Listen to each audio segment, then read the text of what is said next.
Der Asphalt ist erreicht und wir pumpen wieder Luft auf. So, jetzt haben wir wieder ein bisschen Luft auf die Kiste. Haben wir ein paar neue Freunde gefunden. Ja? So, all my friends here. Hi, hi, hi. All together! All together. Ataka!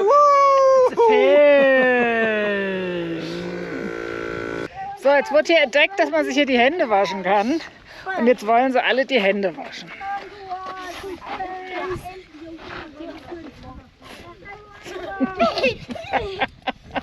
So, everybody's clean? Okay, perfect. Okay. Show me your hands. Okay, that looks good. Bye bye. Bye. Das sagen wir aber nicht zu euch, sondern viel lieber Rea Lea Moela, also herzlich willkommen in Lesotho, denn für heute geht es ja gerade erst los. Wir sind Yvonne und René und wir laden euch ein, uns auch diese Woche bei unserem Road- oder eher Offroad-Trip kreuz und quer über den afrikanischen Kontinent zu begleiten.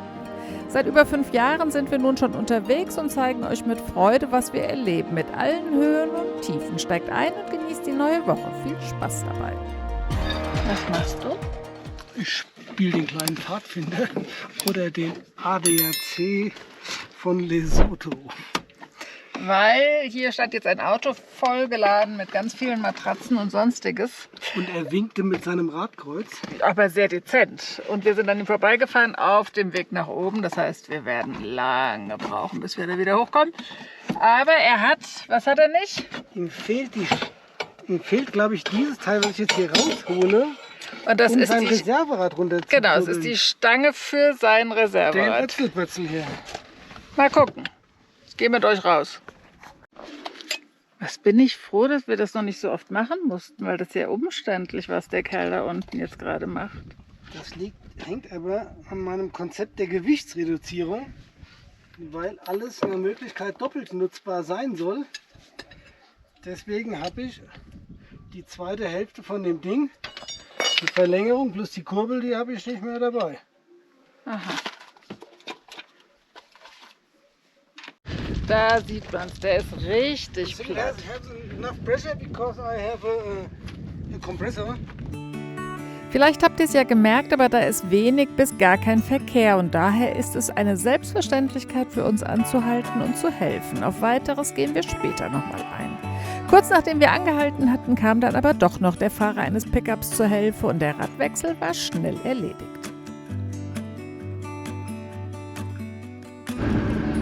10 Minuten später Job erledigt. Es ging ja wirklich nur darum, dass der Reservereifen runterkommt. Und der andere, der jetzt kaputt ist, ist jetzt auf den Pickup von dem anderen, der gerade angekommen ist, geladen worden. Deswegen fertig ist das Geschäft. Ich fand es eben sehr, sehr erschütternd. Der hat sich strahlend bedankt und hat nur gesagt, auch gerade als ein Kollege gekommen ist, dass sie sehr erstaunt wäre, dass weiße Leute angehalten hätten. Mit sowas kann ich ja immer gar nicht umgehen. Aber es ist halt hier scheinbar tatsächlich Standard. Und für uns ist genau das Gegenteil Standard, dass wir halt eben, wenn es geht, anhalten. Furchtbar. Das hat mich eben ein bisschen erschüttert. Ja gut, so kriegt man das ja in Südafrika eingebläut, dass man niemals anhalten soll, wenn irgendwo Schwarze am Straßenrand mit einer Panne stehen.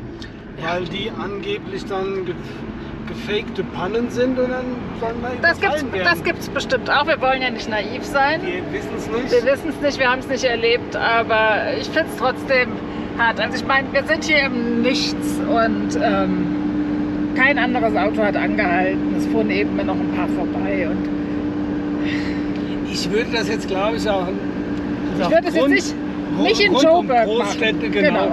Würde ich auch sagen, da fahren genug andere vorbei, können die sich ums Problem kümmern. Aber wenn man hier so remote unterwegs ist, also Selbstverständlich. glaube ich da einfach nicht dran. Ja, der Abschluss einer kleinen Nebengeschichte quasi. Jetzt fahren wir einfach weiter. Und zwar langsam, aber beständig und auf hervorragendem Asphalt. Wir befinden uns im Osten Lesothos, nachdem wir uns mehrere Tage über sehr steile und schwierige Offroad-Strecken zunächst über den Sani-Pass und dann einmal quer durch Lesotho gekämpft haben und genießen die langsame, aber sehr ruhige Fahrt durch die unfassbar schöne Landschaft.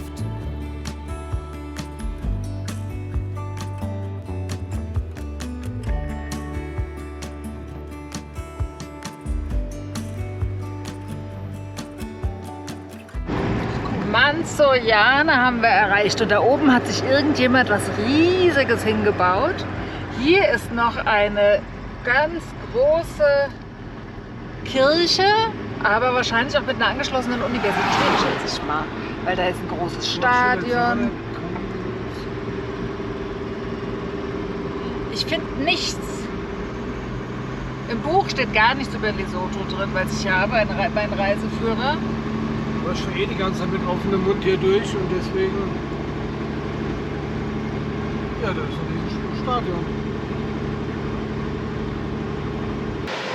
Darf ich vorstellen, unser Nachtplatz sieht super aus. Ich hoffe, wir kommen morgen auch noch raus. Der Boden ist relativ weich. Es darf jetzt nicht regnen heute Nacht.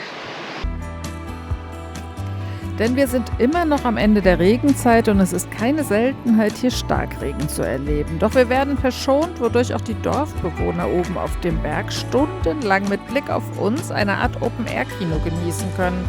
Touristen scheinen hier eher selten aufzuschlagen. Einen wunderschönen guten Morgen von unserem wunderbaren Übernachtungsplatz hier am Fluss. Wir haben eben einen ganz kurzen Spaziergang gemacht, allerdings war der nur ganz kurz. Da hinten die Wiese ist nämlich überflutet, wo der Mann gerade herkommt. Wir wollten einfach mal ein bisschen uns die Beine vertreten, weil wir sitzen jetzt sicherlich wieder den ganzen Tag im Auto. Es sind noch mal 100 Kilometer mindestens bis zur Grenze und das hier in den Bergen. Gestern hatten wir 124 in 8 Stunden. Das dauert halt einfach seine Zeit. Ja, unsere 130 Esel, die tun sich halt auch gemütlich bergauf. Und bergab muss ich ja genauso gemütlich tun, damit mir die Bremsen nicht heiß werden. Jetzt müssen wir mal hier in dieser nassen Wiese wenden. Und da hinten vor den Bäumen geht nämlich der Path hoch an die Straße. Aber immerhin, bye bye. Immerhin haben wir Asphalt vor uns. Ja, da seht ihr mal einen Local, der ein bisschen Feuerholz gesammelt hat. Das ist ja gar nicht so schwer, gar nicht so leicht. Es sind tatsächlich seit 50 Kilometern ungefähr gibt es erst wieder Bäume. Die ganze Zeit gab es überhaupt keine Bäume. Da waren wir ja über 3000 Meter und da ist die Baumgrenze scheinbar erreicht. Ich habe keine Ahnung, könnt ihr mich ja berichtigen, wann die Baumgrenze erreicht ist. Aber Regionsunterschiedlich. ich habe keine Ahnung. Aber jetzt sind immerhin mal ein paar Bäume. Ich habe sogar Apfelbäume gesehen. Ja, tatsächlich, Holz ist hier oben echt ein Problem. Ja, wir haben die alle immer nur so Gestrüpp sammeln. Also quasi wie so die Grashalme, die ein bisschen dicker sind, haben sie gesammelt zum Feuer machen.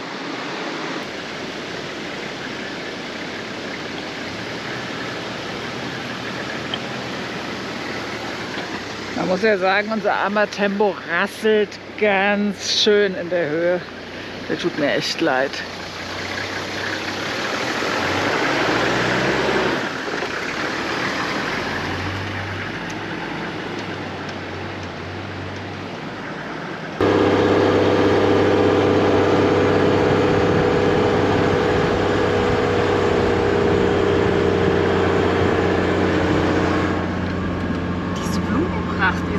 Unbeschreiblich. Und ich weiß aber nicht, ob das nicht vielleicht sogar irgendein Kraut ist, also ein Gewürz. Ich weiß es einfach nicht, weil es ist ganz oft wie terrassiert, sieht man das, als würde es tatsächlich angebaut werden. Vielleicht kann mir da auch irgendwie jemand helfen. Ich bin nämlich überfragt. Aber man sieht überall entweder grün oder weite Blumenfelder, also auch ganz da hinten oben auf dem Berg. Wir schleichen ja bestimmt jetzt schon 25 Minuten lang relativ steil den Berg hoch mit so 15 bis 20 km/h. Jetzt wird sich manch einer wundern, warum fährt er so langsam. Wir sind, glaube ich, das langsamste Auto, was er fährt. Eben hat uns sogar Nissan Micra überholt. Und Wir haben da vorne 4,2 Liter, 6 Zylinder unter dieser Haube sitzen. Da wird man denken, boah, da muss ja der Bär toben. 130 PS bei 4,2 Liter ohne Turbo. Da passiert nicht richtig viel. Das sind eher Esel als Rennpferde. Und wenn man jetzt ein moderneres Auto hat, dann hat man eher so einen 2,5 Liter Motor, mittlerweile nur noch 2 Liter Motoren mit ordentlich Turboladern drauf. Und die produzieren natürlich richtig Druck auf den Motor. Und jetzt könnte man hergehen und sagen, ja, dann gebe ich jetzt hier richtig Gas und überhole mich. Jetzt hier wie so ein Mitsubishi. Ist jetzt natürlich auch leicht, aber nehmen wir mal ein Wohnmobil an, keine Ahnung, ein Mercedes Sprinter Wohnmobil, ein Ford Ranger mit Wohnkabine oder sowas. Wenn ich jetzt an so langen Strecken am Berg immer voll auf der Luzi stehe, wird mein Motor voraussichtlich auch warm. Dieser Motor, der ist kalt, da passiert überhaupt nichts. Und deswegen meine Empfehlung auch, wenn man ein modernes Auto hat, an solchen Bergen nicht seine volle Leistung abrufen. Einen Gang wählen, mit dem das Auto leichtfertig am Gas hängt. Also auch ich kann sogar ein bisschen Gas geben, wenn ich will. Ja, gerade nicht mehr. Aber ich fahre auch so, dass er hinten nicht rußt. Weil wenn er hinten rußt, ist eigentlich nur unverbrannte Energie, nicht gut für den Motor und bringt im Prinzip nichts. Also entspannt die Hügel hoch, ob mit modernem oder altem Fahrzeug, guckt auf eure Temperatur, euer Motor wird zerstanken.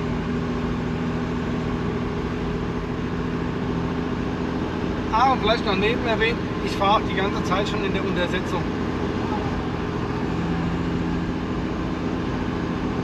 Ansonsten würde ich die ganze Zeit hier nur im ersten oder zweiten Gang fahren. Jetzt fahre ich die ganze Zeit im dritten oder vierten Gang und habe so ein bisschen mehr Flexibilität im Gang.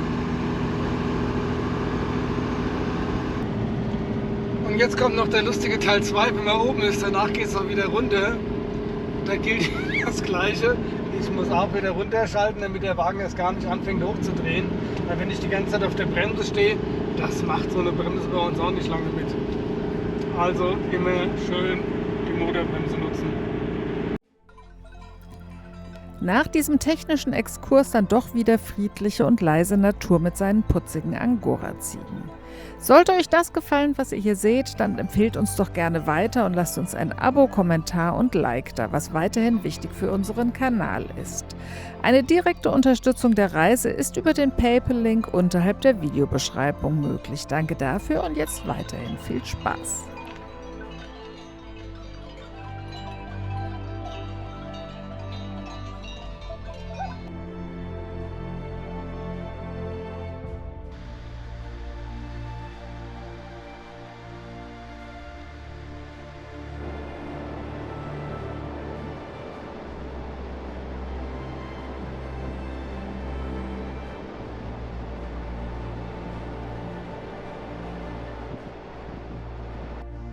Pünktlich um die Mittagszeit haben wir natürlich den offiziellen Rastplatz in Lesothos Bergen gefunden. Mit Bilderrahmen quasi, wo man sich durchfotografiert.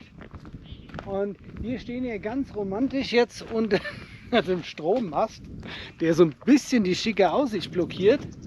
Und haben jetzt hier mal das kleine Frühstückssetup ausgefahren. Ich weiß gar nicht, ob ihr das kennt. Wir haben ja unseren Innentisch, den können wir auch nach draußen immer mal packen, damit man auf die Schnelle, da habe ich unsere 2 Höckerchen. Und jetzt warten wir noch, bis die Dame hier rauskommt und dann geht es hier richtig los mit dickem Frühstück. Wir haben alles zusammengekratzt, was es irgendwie noch gerade gab. Guck mal, die letzten Brotreste, Mango-Lassi von gestern.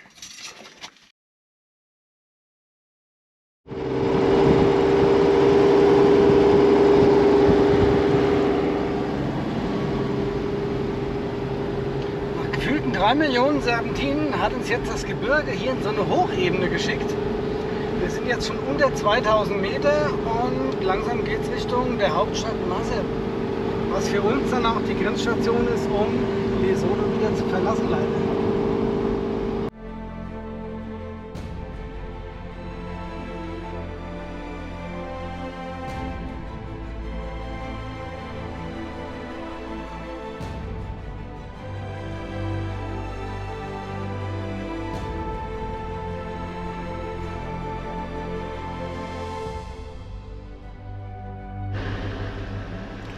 Also wir stehen jetzt zum ersten Mal an einer Tankstelle mit einer echten Schlange, müssen auch wir stehen.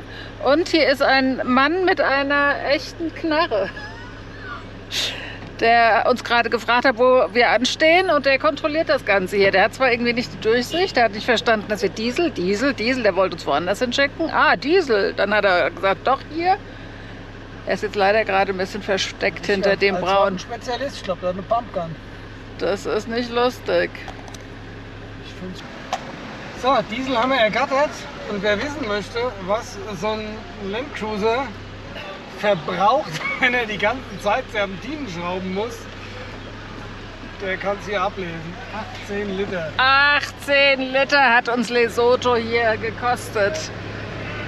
Und hier ist jetzt, morgen ist der 1. April, somit wisst ihr mal wieder, wie sehr wir im Verzug sind. Und morgen werden hier die Spritpreise erhöht. Und ich schätze mal, deswegen stehen auch so viele hier an der Schlange an.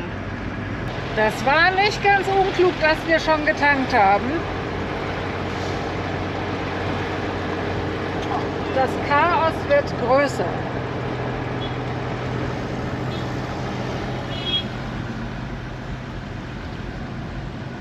Das war jetzt unser 28. afrikanisches Land. Jetzt verlassen wir Lesotho. Und schon sind wir wieder in Südafrika. So schnell geht's. Wobei die Schlange tatsächlich an der Passkontrolle eben recht lang war. Wir haben bestimmt eine Dreiviertelstunde angestanden, aber die Stempel, zack, zack, 2 Stück und fertig war es. Keine andere Fahrzeugkontrolle, kein gar nichts. Da sind wir wieder in der weiten, weiten Welt Südafrikas. Wir sind jetzt in Ladysmith. Das ist jetzt hier auf einer Guest Farm. Ich sehe schon Pferde, das ist ja meine Leidenschaft. Wir mussten erst anrufen, dass sie uns das Gate aufgemacht haben. Die hatten auch keinen Guard an dem Gate. Jetzt wird es spannend. So wie jeden Abend, wenn wir nicht weiß, wo man die Nacht verbringt. Jetzt fahren wir wieder irgendwo rein und ja, mal gucken, was hier kommt. Wir konnten jetzt schon feststellen, es ist ja alles Farmland um uns herum. Ist wieder alles eingezäunt. Alles eingezäunt. Und zwar recht direkt neben der Straße, so dass es sehr, sehr schwer war oder gewesen wäre, ein Wildcamp zu finden. Deswegen schauen wir einfach erstmal, was hier ist, was das kosten soll. Aber es sieht schon mal alles very nice aus.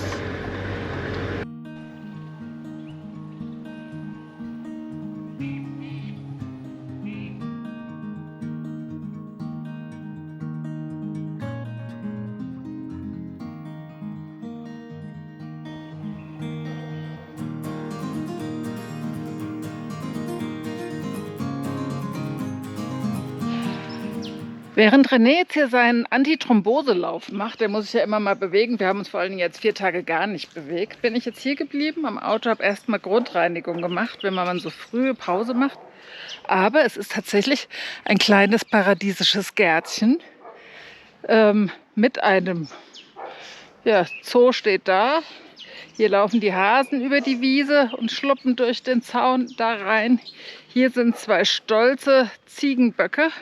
Mit denen möchte ich mich auch nicht direkt anlegen. Und hier laufen Ponys durch die Gegend, die auch frische Fohlen haben. Und ich gehe jetzt einfach mal einen kleinen Rundgang machen. Ich schätze mal, der Pool ist schon länger nicht mehr benutzt worden. Schade.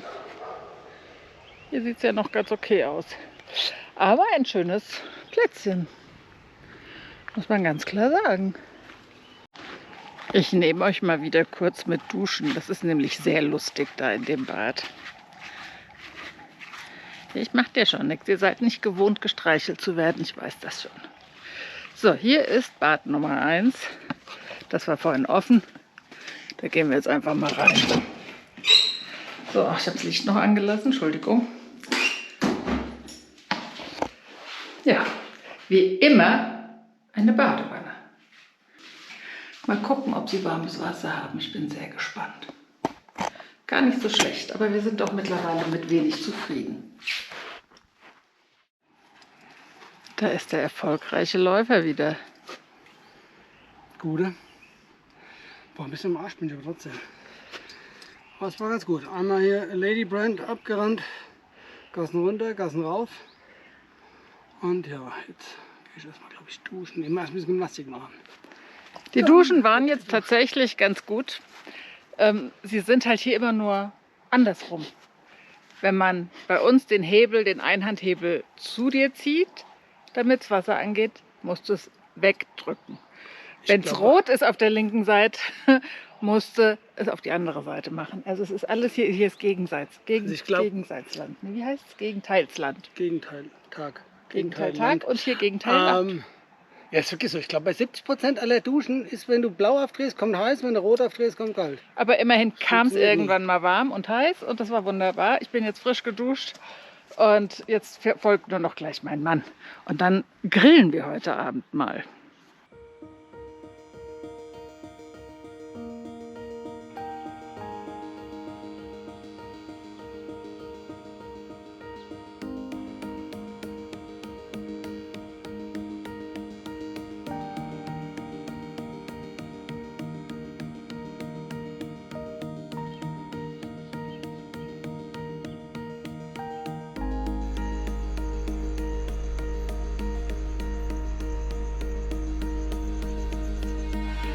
Einen schönen guten Morgen aus Lady Smith, will ich sagen. Lady Brand.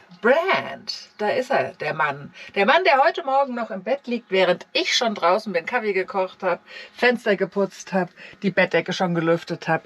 Der hat mich heute narrisch gemacht, konnte heute Nacht um 3:30 nicht mehr schlafen. Liegt dann so da im Bett, dass man auf jeden Fall auch aufwachen muss, weil ich schlafe halt leider schlechter als er. Und dann hat er so lange rumgemacht, bis ich gesagt habe, jetzt schlaf doch eigentlich wieder. Dann hat er sich umgedreht und geschlafen, ich halt nicht mehr. Und jetzt wechseln wir heute die Rollen. Er hat Kaffee von mir ans Bett gebracht bekommen. Ich glaube, dieses Setup hat es noch nie gegeben, oder? Bestimmt schon auch mal. Aber jetzt sage ich trotzdem mal husch, husch. Jetzt die Sonne scheint. Nee, lass mich in Ruhe. Jetzt sind wir ja heute Morgen in Lady Brand gestartet und seitdem auf Asphalt, auf hervorragendem Asphalt muss ich dazu sagen, unterwegs sind. Und wir haben eine Durchschnittsgeschwindigkeit von 68 km/h. Das hatten wir, glaube ich, schon seit der Neibel war nicht mehr. Wir fahren jetzt gleich durch Blumenfontänen, haben uns aber entschieden, dass wir nicht stehen bleiben und uns das nicht angucken. Auch Kimberley werden wir später durchfahren, weil wir haben zu Hause ein paar neue Informationen bekommen, das treibt uns ein bisschen schneller Richtung Windhoek, wo wir ja unser Auto einlagern werden, weil wir zu Hause eine Hochzeit zu feiern haben. Wir werden Großeltern, wir haben noch andere Neuigkeiten, die wir für uns behalten, aber nichtsdestotrotz zieht uns das auf jeden Fall jetzt etwas schneller nach Windhoek, sodass wir so ein paar Sachen hier in Südafrika auslassen. Wir müssen auch einiges an unserem Auto dann in Windhoek machen lassen, bevor wir es einlagern. Und daher wird jetzt hier mal ein bisschen Kilometer gemacht. Denn wie viele von euch ja schon mitbekommen haben, ab Herbst geht es die Westküste entlang in Richtung Europa und bis dahin ist noch ein weiter Weg. Also keine Angst, es geht fleißig weiter jeden Sonntag und für diejenigen, die auf den Reifenpatzer gewartet haben, den musste ich auf nächste Woche verschieben. Aber dann platzt uns wirklich ein Reifen bei voller Fahrt. Bis dahin, danke, dass ihr dabei gewesen seid und wir sagen Tschüss und Bye-bye bis nächste Woche, wenn doch wieder einiges anders kommt als gesagt. Bis dann.